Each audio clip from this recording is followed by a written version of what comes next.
Hello everybody, कैसे हो आप सब लोग। आज की कहानी का नाम है poets and pancakes. Ashok Mitran एक तमिल लेखक का नाम था। उन्होंने एक पुस्तक लिखी थी जिसका नाम था माई ईयर्स विद बॉस आप पोएट्स एंड पैनकेक।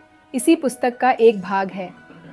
इस पुस्तक में उन्होंने अपने जीवन के शुरुआती दिनों के बारे में बताया था, जब वह एक फिल्मी स्टूडियो में कार्य करते थे।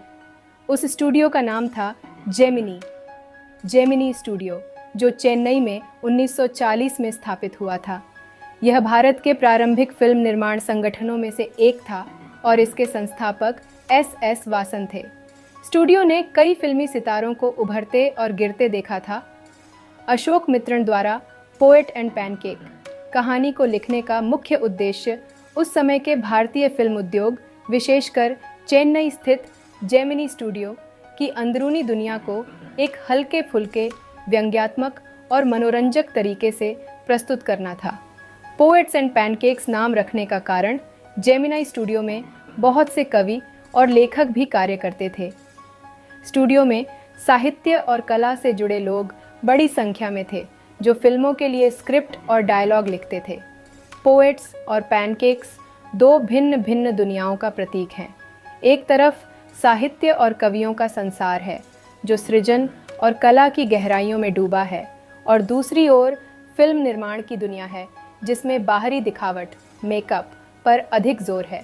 शीर्षक इन दोनों दुनियाओं के बीच के विरोधाभास को उजागर करता है, जहां एक ओर कवि अपनी कला और भावनाओं को अभिव्यक्त करने में लगे होते हैं, वहीं दूसरी ओर फिल्म निर्माण में पैनकेक्स जैसे मेकअप का महत्व अधिक होता है, जो केवल बाहरी सुंदरता को बढ़ाने का काम करता है।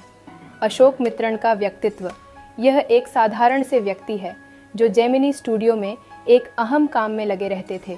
उनका काम अखबारों से विभिन्न विषयों पर कतरने काटकर फाइलों में रखना होता था, ताकि ज़रूरत होने पर उस सूचना को काम में लाया जा सके। इस काम को वह बहुत सावधानी पूर्वक करते थे, ताकि फिल्म इतिहास की हर महत्वपूर्ण घटना और सूचना सही रहे। हालांकि उसका काम अक्सर अनदेखा कर दिया जाता था। अशोक मित्रन को अपने काम में एक गर्व था, लेकिन अशोक मित्रन के भीतर एक कवि भी छुपा था। वह एक अभिनेता, लेखक या निर्देशक बनने का सपने देखता रहता था। अब बात पैनकेक्स की। यह एक मशहूर मेकअप ब्रांड का नाम था जिसे जेमिनी स्टूडियो में हर कलाकार प्रयोग में लाता था। इस मेकअप का इतना प्रयोग होता था कि जेमिनी स्टूडियो इसको ट्रक भरकर मंगवाता था। इस मेकअप को सभी बड़े कलाकार प्रयोग करते थे, लेकिन रति अग्निहोत्री नाम के कलाकार ने इसको कभी प्रयोग नहीं किया। शायद इसका नाम भी न सुना था। मेकअप विभाग, जेमिनी स्टूडियो का मेकअप विभाग एक इमारत की ऊपरी मंजिल पर था। जेमिनी स्टूडियो का मेकअप रूम पहले एक स्टोर रूम था। ये सभी आकार के दर्पणों से भरा था, जिनके चारों ओर रोशनी चमकती रहती थी। मेकअप रूम बाल काटने के सैलून की तरह दिखता था, जिसमें कई बड़े शीशे और चारों ओर रोशनी थी। हवा में विभिन्न मेकअप उत्पादों की सुगंध और हेयर ड्रायर की लगातार आवाज़ भरी रहती थी। मेकअप कलाकार भारत के विभिन्न हिस्सों से यहाँ पर आकर काम करते थे। ये सारे मेकअप कलाकार सामान्य दिखने वाले व्यक्तियों को डरावने रूप में बदलने में माहिर थे। प्रमुख अभिनेता अभिनेत्रियों का मेकअप प्रमुख मेकअप कलाकार द्वारा किया जाता था, जबकि अन्य लोगों का मेकअप एक ऑफिस बॉय द्वारा किया जाता था। यदि आपको यह वीडियो पसंद आ रही है तो हमारे चैनल को सब्सक्राइब करके शेयर जरूर कीजिए। अधिक जानकारी और नोट्स प्राप्त करने के लिए हमारी वेबसाइट e-guru.in पर जाइए। Office boy. मेकअप विभाग में एक 40 वर्ष का व्यक्ति ऑफिस बॉय के रूप में काम करता था। उसको कविताएं लिखने का शौक था। वह अशोक मित्रन को कविताएं सुनाकर अपने साहित्यिक ज्ञान से परिचित कराने की कोशिश करता था। यह ऑफिस बॉय अपने आप को स्टार अभिनेता या निर्देशक या गीत लेखक बनने का सपना देखता था, लेकिन उसके सपने अधूरे रह गए, जिससे वह निराश हो गया था। इसके लिए उन्होंने सुब्बू नाम के एक दूसरे कर्मचारी को दोषी ठहराया, जो बॉस का पसंदीदा असिस्टेंट था। अब बात सुब्बू नाम के व्यक्ति की। सुब्बू का पूरा नाम कोठमंगलम सुब्बू था। वह हर समय हंसमुख दिखने की कोशिश करता था और वह जेमिनी स्टूडियो के मालिक के प्रति बहुत ईमानदारी से रहता था। और इस कारण वो स्टूडियो के मालिक का चहेता कर्मचारी था।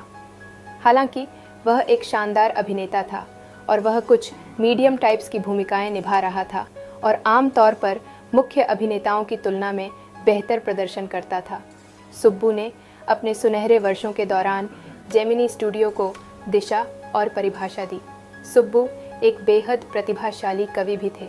उन्होंने जानबूझकर आम जनता को ज्ञान देने के लिए सरल तमिल भाषा में कविता लिखना शुरू किया। अब बात एक वकील की। जेमिनी स्टूडियो के स्टोरी डिपार्टमेंट में लेखकों और कवियों के समूह के बीच एक वकील भी शामिल था जो कानूनी सलाहकार के रूप में कार्य करता था।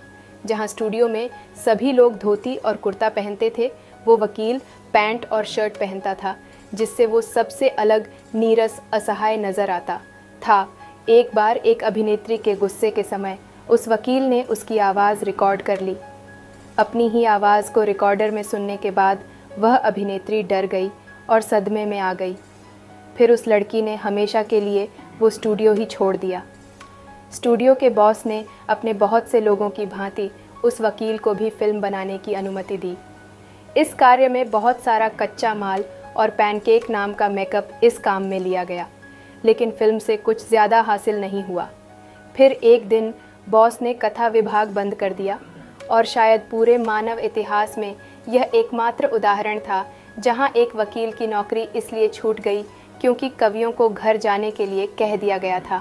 एक अंग्रेज कवि स्टीफन स्पेंडर, इसके बाद एक अज्ञात अंग्रेजी कवि स्टीफन स्पेंडर का आगमन हुआ, जिससे स्टूडियो के लोग बहुत प्रभावित नहीं हुए और स्टूडियो के मालिक ने भी एक अंग्रेज को और उनकी कविताओं को कोई खास महत्व नहीं दिया, क्योंकि यहाँ पर तमिल फिल्म बनती थी ना कि इंग्लिश फिल्म। बाद में अशोक मित्रन को ये पता चला कि वह कवि स्टीफन स्पेंडर थे, जो एट गॉड दैट फेल्ड नामक पुस्तक के लेखक थे। ये जानकारी उनके लिए एक रहस्योद्घाटन थी। अशोक मित्रन का अनुभव यह दिखाता है कि किस प्रकार जेमिनी स्टूडियो में छोटे छोटे कर्तव्य और लोग भी फिल्म निर्माण की प्रक्रिया में महत्वपूर्ण भूमिका निभाते हैं। सालों बाद जब अशोक मित्रन ने जेमिनी स्टूडियो में अपनी यात्रा को देखा तो उसने महसूस किया कि अक्सर महत्वहीन दिखने वाले क्षण और भूमिकाएं सबसे अधिक महत्व रखती हैं। भुला हुआ स्क्रिप्ट, मेकअप रूम में सुनाई गई कहानियां और स्टूडियो के कर्मचारियों का शांत समर्पण, इन सभी ने मिलकर कुछ असाधारण बनाने में योगदान। आपको यदि ऐसी और वीडियो चाहिए तो कमेंट्स में आई वांट मोर और जय हिंद जरूर लिखें।